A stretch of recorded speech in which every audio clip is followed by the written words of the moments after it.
జై గురుదేవ్. ఓం శ్రీ సాయిరామ్. వేదం యొక్క విశిష్టత ఏమిటి? What is the significance of వేదం? మీరు గురు సందేశం యొక్క ఎపిసోడ్స్ వరుసగా వింటున్నారు కాబట్టి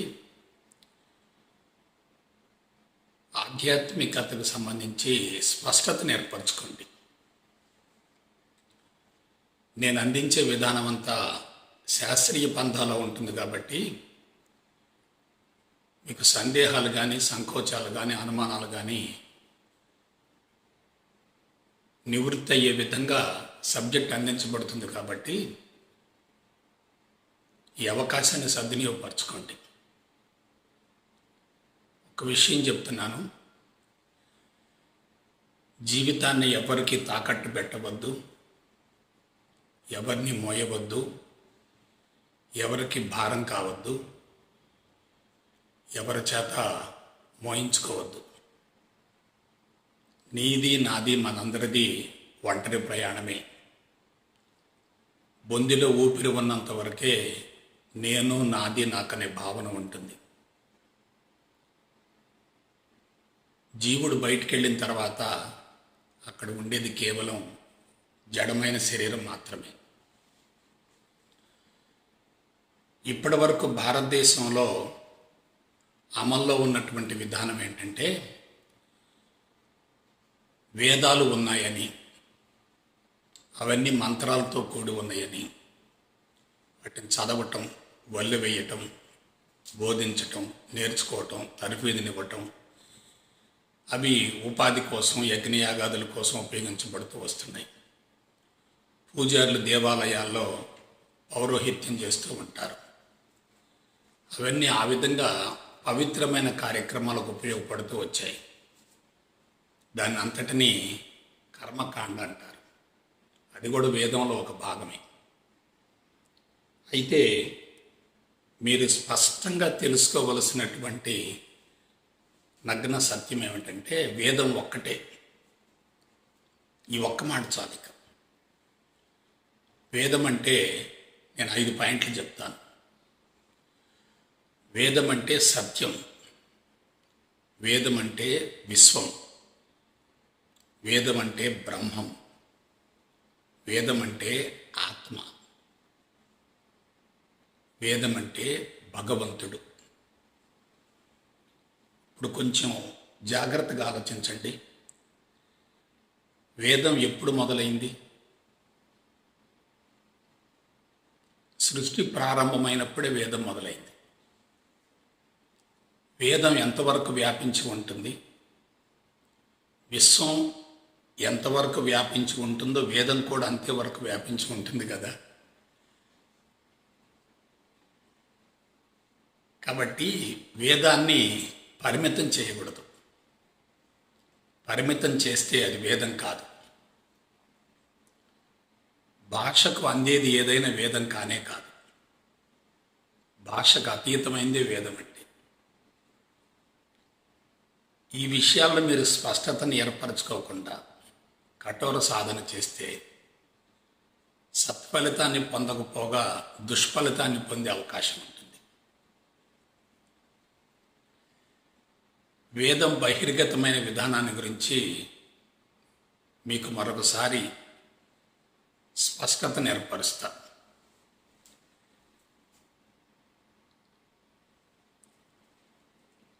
ప్రపంచ దేశాల మొత్తంలోకెల్లా భారతదేశం పవిత్రమైంది.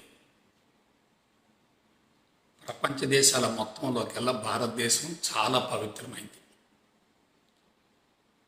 భారతదేశంలో విభిన్న జాతుల వృక్షాలు, జంతువులు ఉన్నాయి. నదీ పరివాహక ప్రాంతాలు ఉన్నాయి, కొండ గుహలు ఉన్నాయి.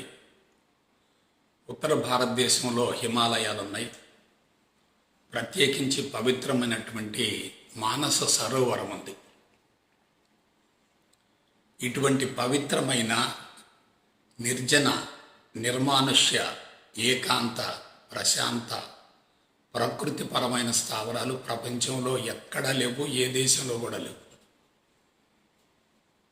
సో వేదం వెలుగులోకి రావటానికి మూల కారణం ఏంటంటే, అనుకూలమైన వాతావరణం ఒక్క భారతదేశంలో మాత్రమే ఉంది. ప్రపంచంలో ఏ దేశంలో కూడా అటువంటి పవిత్రమైన వాతావరణం లేదు.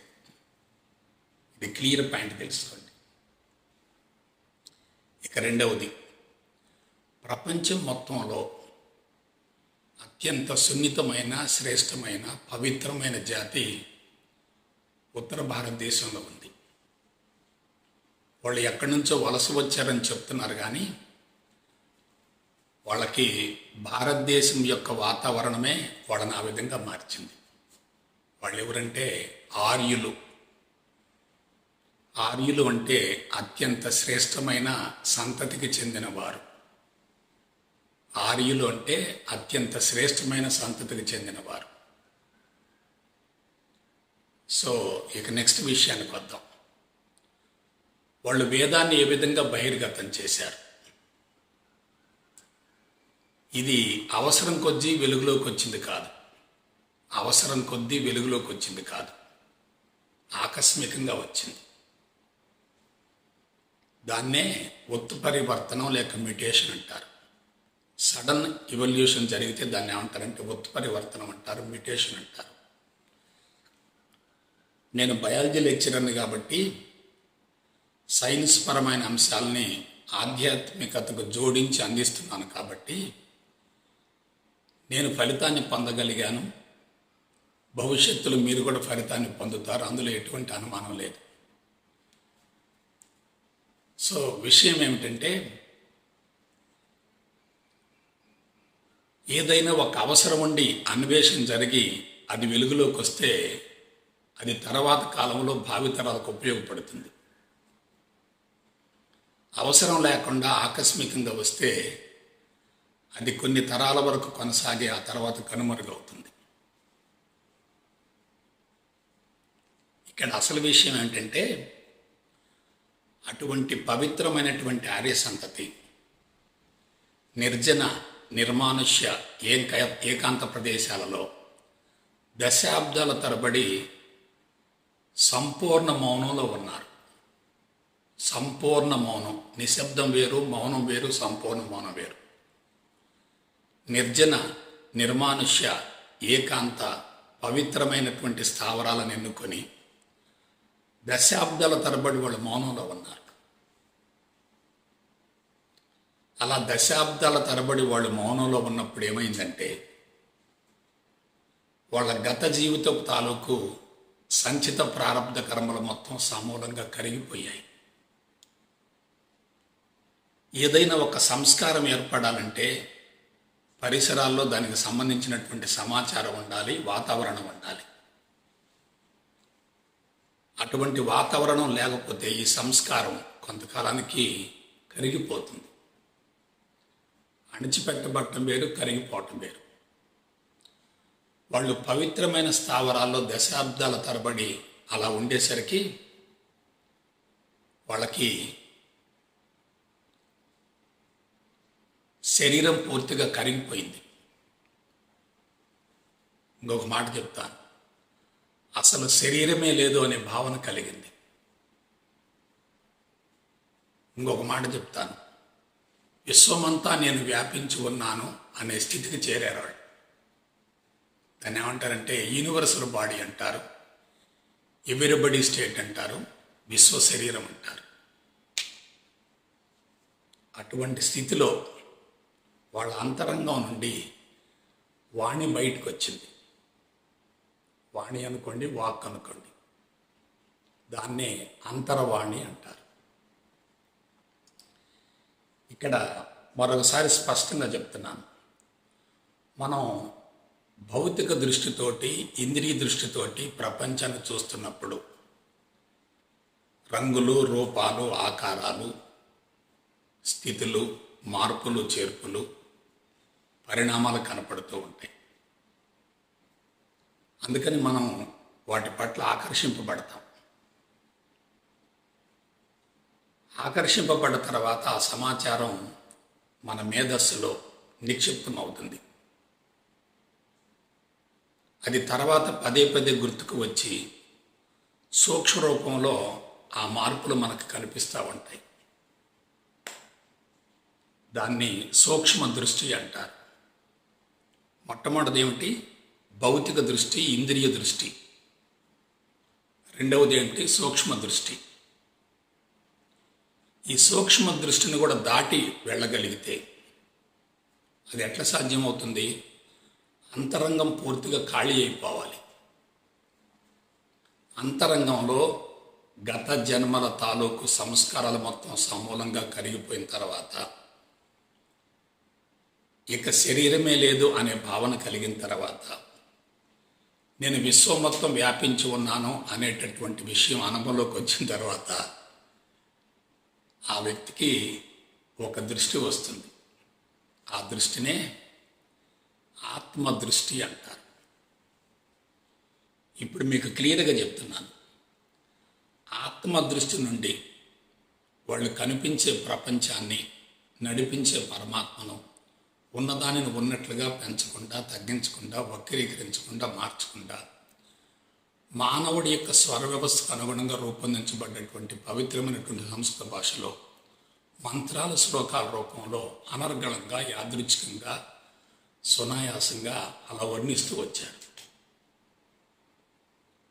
ఎక్కడైనా సరే ఒక అనుభవజ్ఞుడైనటువంటి వ్యక్తి ఉంటే అతని నుంచి ఏదో పొందాలని చెప్పి కొంతమంది శిష్యులు చేరతా ఉంటారు.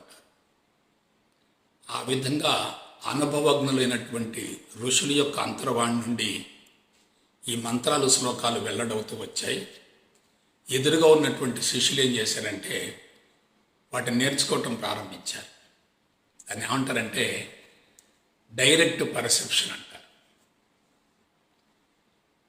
వేదాలనేవి రాయబడ్డవి కాదు, రికార్డు గావించబడ్డాయి. They are recorded rather than written అన్నారు. They are recorded rather than written అంటే గురువు గారు ప్రకృతిని చూస్తూ శిష్యులకు ప్రకృతిని చూపిస్తూ అక్కడ ఉన్నదానిని ఉన్నట్లుగా వర్ణిస్తూ ఉంటే ఏకసంతాగ్రహులైనటువంటి శిష్యులు వాటిని నేర్చుకుంటూ ఉండేవాళ్ళు. ఆ విధంగా గురువు యొక్క అంతర్వాణి నుండి శిష్యుల యొక్క మేధస్సులోకి ఈ పవిత్రమైన శబ్దాలు, మంత్రాలు, సమాచారం అందించబడింది. కాబట్టి ప్రారంభంలో వేదాన్ని ఏమన్నారంటే శృతి అన్నారు. ఆ విధంగా మంత్రాల మొత్తాన్ని కలిపి శృతులు అన్నారు. శృతులు. ఇక్కడ ఈ సమాచారం మొత్తం మీరు జాగ్రత్తగా అవగాహన చేసుకోండి. ఎందుకంటే నేను బట్టి పెట్టింది కాదు, కాపీ కొట్టింది కాదు, సమాచారం వేరే చోట నుంచి సేకరించింది కూడా కాదు. ఇది నా స్వయం అనుభవం. సో ఇప్పుడు మీకు ఒక విషయం చెప్తాను. మనం భౌతిక దృష్టితో ఉన్నప్పుడు స్థూల ప్రపంచాన్ని చూస్తూ ఉంటాం. సూక్ష్మ దృష్టితో ఉన్నప్పుడు స్థూల ప్రపంచం యొక్క సూక్ష్మత్వాన్ని చూస్తూ ఉంటాం. అదే ఆత్మదృష్టితో ఉన్నప్పుడు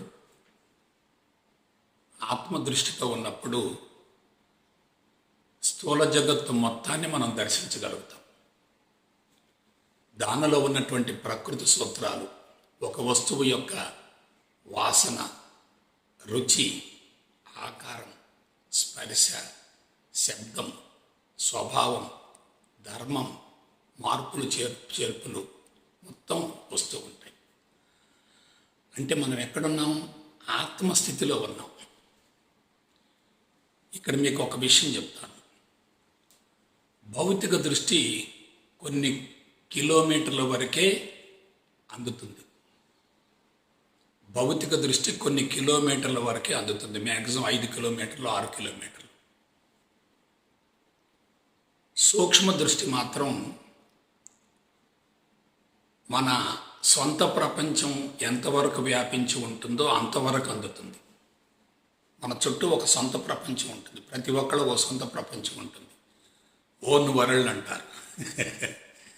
ఆ సొంత ప్రపంచం ఎంతవరకు వ్యాపించి ఉంటుందో అంతవరకే మనకి సూక్ష్మ దృష్టిలో కనపడుతుంది. మరి ఆత్మ ఎంతవరకు వ్యాపించింది? వేదం ఎంతవరకు వ్యాపించింది? వేదం అనంతం. పరిపూర్ణం, సర్వస్వం. దాన్ని ఎవరు కొలవలేరు, అంచనా వేయలేరు. అంచనా వేయటం మొత్తం అసాధ్యం. కాబట్టి ఆత్మదృష్టికి వెళ్ళిన వ్యక్తి ఎటువంటి పరిధులు లేకుండా, పరిమితులు లేకుండా విశ్వాన్ని మొత్తాన్ని దర్శించగలుగుతారు. ఆ దర్శించినటువంటి విశ్వాన్ని చెప్పగలుగుతాడు. ఇక్కడ ఒక మాట వాడతాను. ఆత్మదృష్టి నుండి అందించబడే ఎటువంటి సమాచారమైనా ఆత్మజ్ఞానమే. ఆత్మదృష్టి నుండి అందించబడే సమాచారం ఏదైనా, ఎటువంటిదైనా సరే ఆత్మజ్ఞానమే. కానీ బ్రహ్మజ్ఞానం అనంటే అద్వైత జ్ఞానం అన్నట్టు. భాష పరిధిలో ఉండి పుస్తకాలు కానీ, సమాచారం కానీ, గ్రంథాలు కానీ వల్లివేయటం కానీ, బోధించడం కానీ, తెలుసుకోవటం కానీ, నేర్చుకోవటం కానీ, తర్ఫీదు పొందటం కానీ, ఇవన్నీ ఏమిటంటే ఆత్మదృష్టికి వెళ్ళటానికి చేసేటటువంటి ప్రయోగాలు.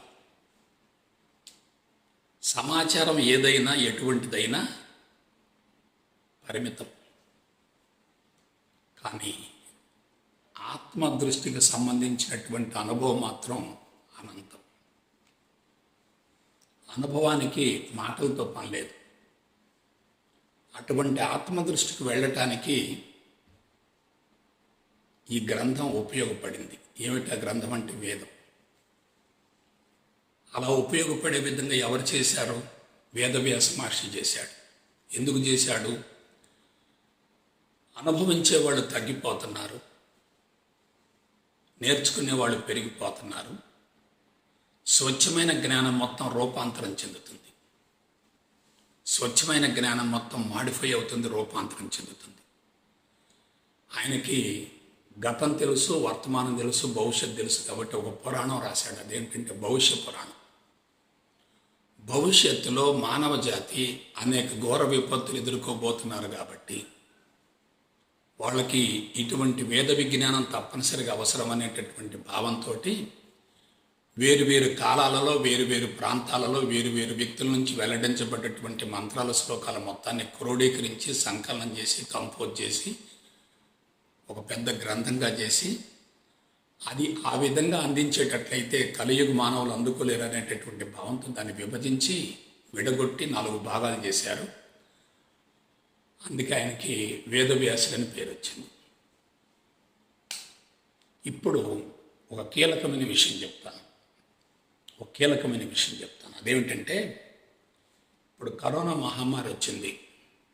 ప్రపంచం మొత్తం దద్దరిల్లిపోతుంది. భవిష్యత్ అగమ్యగోచరంగా ఉంది. దీనికి మూల కారణం ఏంటి? ఒకసారి ఆలోచించండి. ఒకే ఒక కారణం. నిన్న చెప్పాను, మరలా ఇప్పుడు చెప్తున్నాను. సంచార స్వేచ్ఛాయుత జీవనం నుండి మానవుడు సంఘపరమైన స్థిర జీవితానికి మారాడు. సంఘపరమైనటువంటి స్థిర జీవితం రాకముందు మానవుడు స్వేచ్ఛగా సంచరించాడు. He enjoyed full freedom but with ignorance. అజ్ఞానంలో ఉండి కూడా సంపూర్ణ స్వేచ్ఛను అనుభవించాడు. భార్య లేదు, పిల్లలు లేరు, సంతానం లేదు, పోషణ లేదు, బాధ్యతలు లేవు, బరువులు లేవు, ఎటువంటి బంధాలు లేవు ఆయనకి. అలా ఉన్న వ్యక్తి మనసు ఎలా ఉంటుంది? అలా కాకుండా బంధాల్లో ఇరుక్కున్నటువంటి వ్యక్తి, బాధ్యతలు నెరవేర్చే వ్యక్తి, బరువులు మోసే వ్యక్తి యొక్క అంతరంగం ఎలా ఉంటుందో మీరు అంచనా వేయండి. ఇక్కడ అసలు విషయం ఏంటంటే, సంచార స్వేచ్ఛాయుత జీవనాన్ని కొనసాగించేటప్పుడు మానవుడు ప్రకృతికి అనుగుణంగా జీవించాడు. ప్రకృతిలో మమేకమయ్యాడు, ప్రకృతిలో కలిసిపోయాడు. నేను ప్రకృతిలో ఒక భాగం అనుకున్నాడు.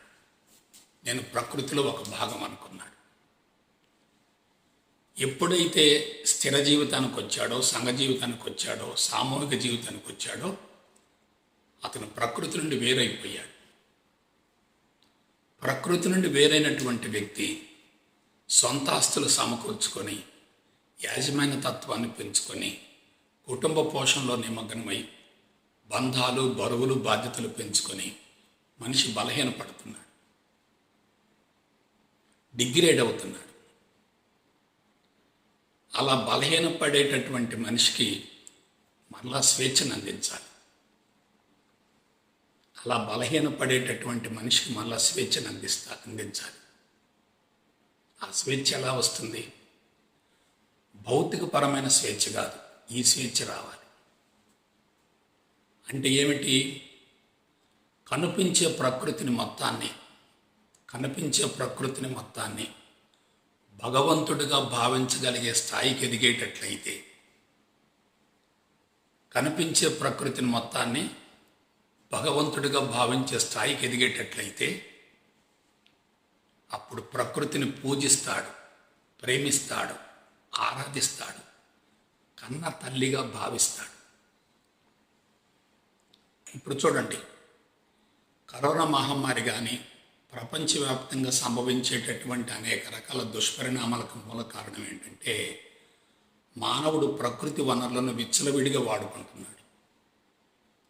ప్రకృతిని పదార్థంగా భావిస్తున్నాడు తప్ప పరమాత్మగా భావించడం లేదు. ఇప్పుడు ఆలోచించండి, ఎవరైతే ఆత్మదృష్టికి చేరి ఆత్మస్థితిలో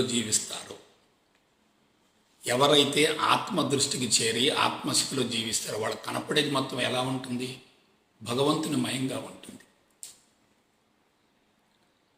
మనం పరిమితంగా ఉన్నప్పుడు విపరీతమైన ఒత్తిడి ఉంటుంది. అనంతంగా వ్యాపించినప్పుడు ఎటువంటి ఒత్తిడి ఉండదు. కాబట్టి మానవుడు దశల వారీగా ప్రకృతికి దూరమై ప్రకృతిని తన స్వార్థ ప్రయోజనాలకు ఉపయోగించుకుంటూ, వ్యక్తిగత ఆస్తులు పెంచుకుంటూ, భావితరాలకు సంపదను పోగు చేయాలనేటటువంటి భావంతో ప్రకృతి వనరులను విచ్చలవిడిగా దుర్వినియోగపరుస్తున్న తరుణంలో ఈ జ్ఞానం భావితరాలకు అవసరం అనేటటువంటి భావంతో వేదవ్యాస మహర్షి మనకు అందించినటువంటి ఆత్మజ్ఞానపు నిధే ఈ వేద విజ్ఞానం. అయితే దానికి దీనికి తేడా ఉంది. ఇక్కడ మీకు క్లియర్గా చెప్పాలి. వాళ్ళు ఆత్మస్థితి నుండి మంత్రాల ద్వారా ప్రకృతిని వర్ణించారు.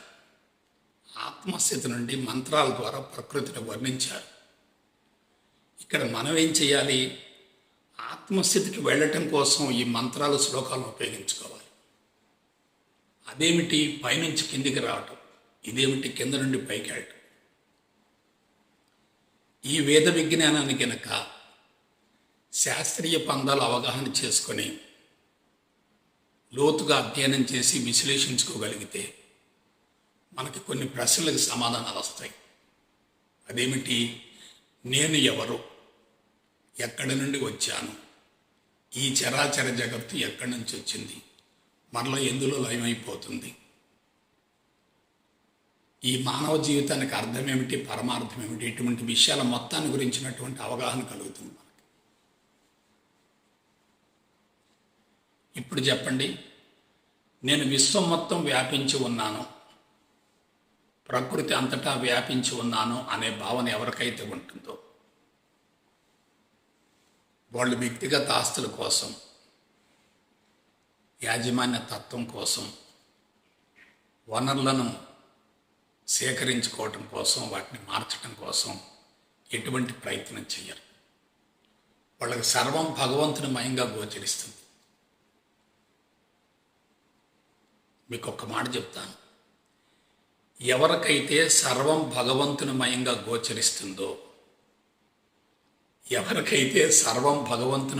గోచరిస్తుందో, ఇక వాళ్ళకి సాధనతో పని లేదు. అంతా భగవంతుడే అనే భావన ఎప్పుడైతే మనసులో స్థిరపడిపోతుందో జీవితమే సాధనగా మారుతుంది. మరి కుటుంబ పోషణ సంగతి ఏందండి? మరి కుటుంబ సభ్యులు ఏమైపోతారు? అన్ని వదులుకుని ఎక్కడికి వెళ్ళాల్సి వస్తుందా? తప్పు. అది క్రీస్తు పూర్వం నాటి విధానం. ఆధ్యాత్మికతలో ఉన్నటువంటి ఒకే ఒక ప్రమాదం ఏమిటంటే ఆ మార్గంలో ఉన్నటువంటి ఔన్నత్యాన్ని బట్టి కఠోర నియమాలను, కఠోర సాధన విధానాలను ఆనాడు ఏర్పరిచారు. కానీ మానవుడు ఇప్పుడు ఎక్కడున్నాడు? 21వ శతాబ్దంలో ఉన్నాడు. ఆనాడు మేధస్సులు ఎలా ఉన్నాయి?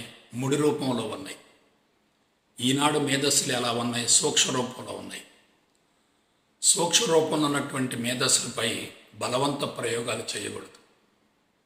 సున్నితమైన, విలువైన, సూక్ష్మమైన, అనంతమైనటువంటి మేధస్సుల మీద బలవంత ప్రయోగాలు చేసేటట్లయితే సత్ఫలితం రాకపోగా నష్టపోయే అవకాశం ఉంది. అందుకని బిడ్డలారా, విశ్వం మారుతుంది, ప్రకృతి మారుతుంది, మానవుల యొక్క మేధస్సులు మారుతున్నాయి. ఇదంతా నిరంతరం పరిణామం జరుగుతుంది. పరిణామం జరుగుతున్నప్పుడు మేధస్సుల యొక్క స్థితిని బట్టి మనం ప్రయోగాలు చేయాలి తప్ప పాతకాలపు విధానాల్ని నవీన మేధస్సులపై బలవంతంగా ప్రయోగించకూడదు. ఇక మీకు ఒక్క మాట చెప్తున్నాను, ఇదే లాస్ట్ మాట. వ్యక్తి సమస్యలకు కానీ, కుటుంబ సమస్యలకు కానీ, సామాజిక సమస్యలకు కానీ, ప్రపంచ సమస్యలకు కానీ, ప్రకృతి సమస్యలకు కానీ, for all the problems spirituality is the only solution. ఇంకొక మాట వాడతాను, వేదంలో లేనిది ప్రపంచంలో ఏమీ లేదు. ఈనాడు మనం టెక్నాలజీ అంతా అనుకుంటున్నాం కదా, ఇదంతా వేదాలలో ఆల్రెడీ బహిర్గతమైంది. ఈనాడు ఏ సైన్సు, సాంకేతిక పరిజ్ఞానం అనేది వెలుగులోకి వచ్చి మానవుడు అభివృద్ధి చెందని అనుకుంటున్నాడో ఇదంతా ఆల్రెడీ వచ్చింది. మీకు చిన్న ఎగ్జాంపుల్ చెప్తాను. ఈనాడు మెడికల్ సైన్స్ బాగా డెవలప్ అయింది.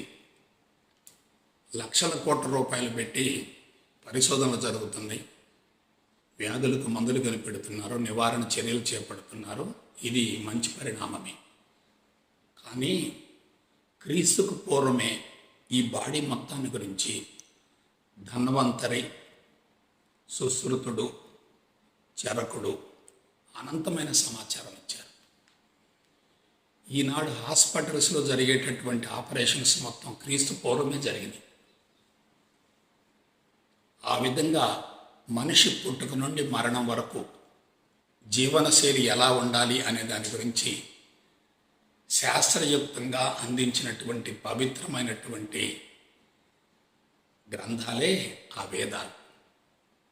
ఋగ్వేదం అంతరిక్షాన్ని గురించి తెలియజేసింది. పాలపుంతలు, నక్షత్ర మండలాలు, కుటుంబాలు, కూటములు, వీటి మొత్తాన్ని గురించి ఋగ్వేదం తెలియజేసింది. యజుర్వేదం ఏం చేసింది? మన బాడీ మొత్తాన్ని గురించి తెలియజేయటమే కాకుండా పుట్టుకకు ముందేమిటి, మరణం తర్వాత ఏమిటి, బంధాలు ఏమిటి, అనుబంధాలు ఏమిటి, ఆస్తులు ఏమిటి, అంతస్తులు ఏమిటి మొత్తం చెప్పింది. అందుకే దాన్ని సెల్ఫ్ నాలెడ్జ్ అంటారు, సైంటిఫిక్ సెల్ఫ్ నాలెడ్జ్ అంటారు. సామవేదం ఏం చేసింది? ఋగ్వేదం యజుర్వేదం వెంటనే కలిపేసింది, ఒకటిగా చేసింది. అంటే విడివిడిగా ఉంటే ద్వైతం అవుతుంది, ఒకటిగా ఉంటే అద్వైతం అవుతుంది. అధర్వణ వేదం ఏం చేసింది? ద్వైతాన్ని, విశిష్ట అద్వైతాన్ని, అద్వైతాన్ని మూడింటిని కలిపి విశిష్టమైన అద్వైతంగా ప్రకటించింది. ఇప్పుడు నేను మీకు ఒక సలహా ఇస్తున్నాను. మనం భవిష్యత్తులో అనేక ఘోర విపత్తులు ఎదుర్కోబోతున్నాము. నేను మీకు క్లియర్గా చెప్తున్నాను.